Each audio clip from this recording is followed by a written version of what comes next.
Hello students, सादर प्रणाम। आज हम इंग्लिश का एक इम्पोर्टेंट टॉपिक कवर करेंगे and the topic is subject verb agreement. इसके बारे में हम सारी डिटेल्स पता करते हैं। सबसे पहले हमारे किसके बारे में पढ़ने वाले हैं? हम singular and the plural basics के बारे में पढ़ेंगे। अगर आप ध्यान देंगे तो समझ भी आ जाएगा सारा का सारा आपको इजीली। देखो, रूल 1 याद कीजिएगा, सिंगुलर और प्लूरल बेसिक्स। बिल्कुल सिंपल सी बात है। जितने भी सिंगुलर सब्जेक्ट्स होंगे उनके साथ आएगी सिंगुलर वर्ब, और जो प्लूरल सब्जेक्ट्स होंगे उनके साथ प्लूरल वर्ब आएगी। ये तो बहुत ही सरल सा हमारे पास क्या है, टॉपिक है। सिंगुलर वर्ब के साथ सिंगुलर सब्जेक्ट और प्लूरल सब्जेक्ट के साथ प्लूरल वर्ब्स। जैसे कैट सिंगुलर है तो हम प्लेज लिखेंगे, शी सिंगुलर है राइट्स आ जाएगा, स्टूडेंट्स प्लूरल है तो पार्टिसिपेट आएगा, पार्टिसिपेट्स नहीं आएगा। डॉग्स प्लूरल है, बार्क आ जाएगा। ही सिंगुलर है तो उसके साथ क्या यूज हो जाएगा? There will be the use of has. तो ये सिंपल सा हमारा टॉपिक है। इसमें बताते हैं कि अब कुछ रूल्स आ जाएंगे हमारे पास। अब अगला रूल जो हम पढ़ेंगे वो किसके बारे में होगा? एंड के बारे में होगा। जो सब्जेक्ट किससे जुड़ते हैं? एंड से। वो क्या दिखाते हैं? प्लूरल दिखाते हैं। लेकिन एक एक्सेप्शन भी है।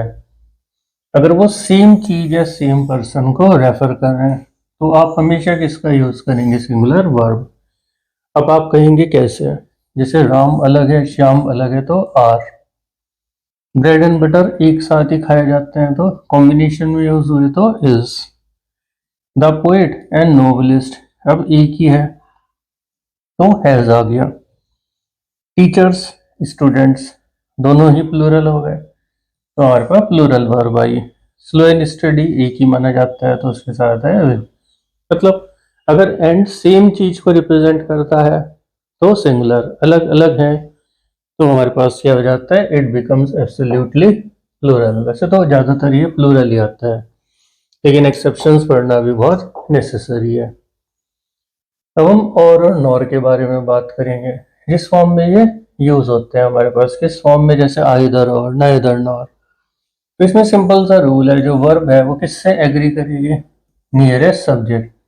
वो आप कहेंगे कैसे? देखिए, neither the teacher nor the students. अब स्टूडेंट के पास वर्ब है तो यहाँ पर आ गया आर। यानी आप इसमें सरल शब्दों में क्या कह सकते हैं? इसमें आप बाद वाले सब्जेक्ट को देख लेंगे। जैसे आइदर एप्पल्स और द मैंगो, तो मैंगो के हिसाब से क्या लगा दिया? Is. Not only Rahul but also his parents, parents के हिसाब से क्या लगा दिया? अटेंड। आइदर द मैनेजर और द एम्प्लॉयज, एम्प्लॉयज के हिसाब से क्या लगा दिया हमने? हैव। तो आप हमेशा किसको देख लेना? बाद वाले या जो वर्ब के करीब वाला है। इस रूल को ऐसे भी समझा देते हैं। जब अगले रूल पर पहुंचेंगे तो हम किसके बारे में बात करेंगे? इनडेफिनेट प्रोनाउंस के बारे में। इसमें हमारे पास क्या आ जाता है? कुछ डेफिनेट नहीं होता। जैसे एवरीवन हुआ, ईच हुआ, आइदर हुआ, ये हमेशा सिंगुलर रहेंगे, आपको याद रखना है। देखिए, everyone likes, each boy, each of the boys भी हुआ तब भी has. Either of the option तब भी सिंगुलर। नोबडी नो, सबके साथ सिंगुलर। Somebody has.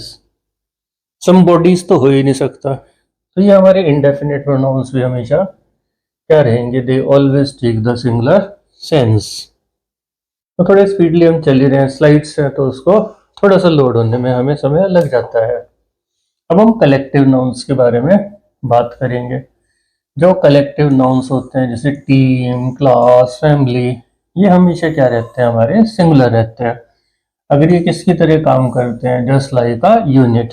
जैसे टीम एक ही है, विंस। कमिटी एक ही है, अप्रूव्स। फैमिली एक ही है, ट्रेवल्स। ऑडियंस एक ही है, अपलॉड। हर्ड एक ही है, ग्रेजेस।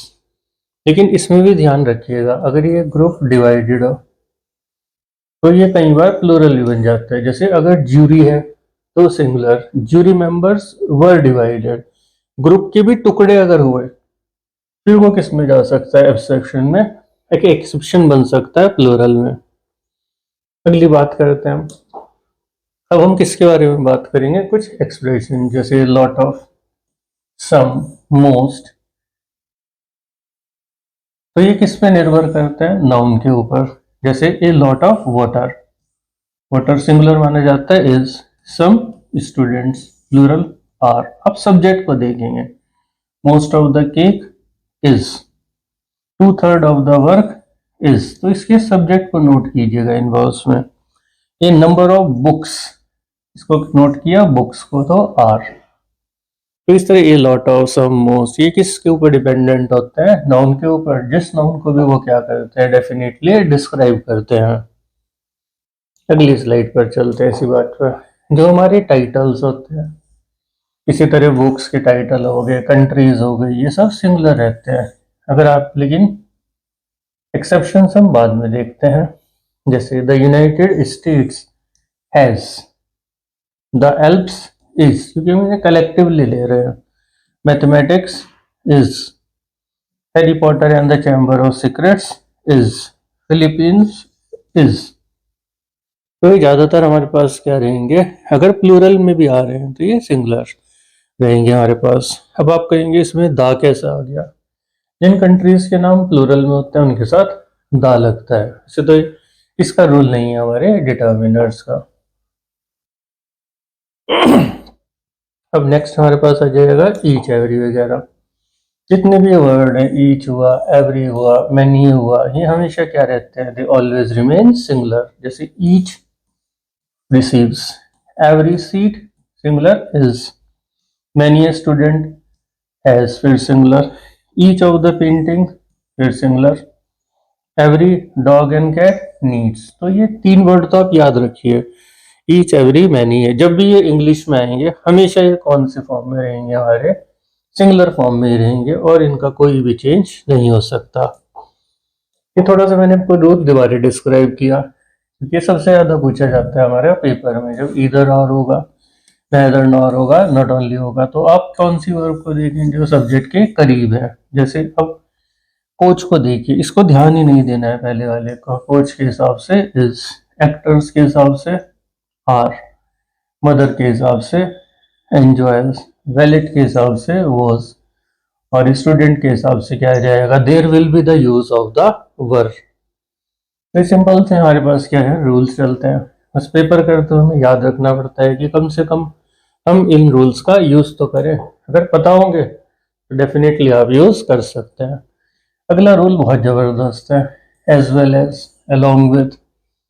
इसी तरह से एज वेल एज हुआ, अलोंग विद हुआ, टुगेदर विद हुआ। They do not make the subject plural. जैसे आप कहेंगे, मैं सिंपल सा रूल बताऊंगा, ये Rahul as well as his friends. आप राहुल के हिसाब से क्या लगा दीजिए, इज, मतलब ये प्लूरल नहीं बना सकते किसी को भी जोड़कर।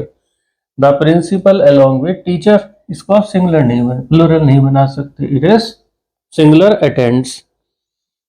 The cake together with cookies, देखिए जबकि कुकीज प्लूरल है, केक के हिसाब से क्या लिखिए, टेस्ट। माय ब्रदर सिंगुलर, तो उसके हिसाब से लव्स।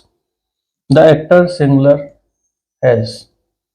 तो इसमें आप सिंपल सा रूल क्या बना सकते हैं इन तीनों के लिए, आप फर्स्ट सब्जेक्ट के हिसाब से क्या लगाएंगे, अपनी वर्ब लगा देंगे। जब आपको क्या दिखाई देगा, कुछ ऐसा, as well as, along with दिखाई देगा, टुगेदर, ये प्लूरल नहीं बनाएंगे। बाद वाली चीज को बिल्कुल भी मत देखना आप लोग। अब अगला जो हमारा रूल है वो नन और नो के लिए आ जाता है हमारे पास। ये singular, none can take a singular or plural form depending on the context. No agrees with the noun that follows। समझ आया, ये तो कॉन्टेक्स्ट पे डिपेंडेंट होगा none, लेकिन नो किसके हिसाब से होगा, नाउन के हिसाब से जो उसके साथ कैरीड होगी। जैसे none of the information, अब आप इंफॉर्मेशन के हिसाब से क्या लिख दो, is। none of the students क्या आ गया, है, यानी none सिंगुलर भी हो सकता है और क्या हो सकता है हमारे पास, प्लूरल भी। लेकिन अब देखिए, नो टू पीपल, दो लोग हैं तो थिंक लिख दिया। नो चाइल्ड वॉज, अब नो के साथ एक ही है तो हमने क्या लिख दिया, वॉज लिख दिया।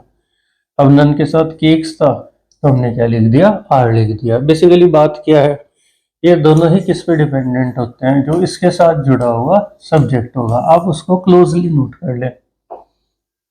दे both are dependent on that subject. अब नेक्स्ट हमारा रूल आएगा, जो हमारे पास फ्रैक्शंस होते हैं, परसेंटेजेस होती हैं, ये सारी की सारी चीज़ें होती हैं। जैसे हमारे पास जो वर्ब है वो किससे एग्री करती है, नाउन से एग्री करती है। अब नाउन कैसे कहेंगे आप, जैसे 1/3 के साथ नाउन क्या है, पिज़्ज़ा, तो पिज़्ज़ा के हिसाब से क्या लगा दिया, इज।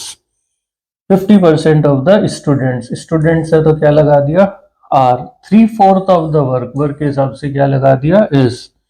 10% ऑफ एप्पल्स के हिसाब से क्या लगा दिया, are. 2/3 of the audience, singular, claps.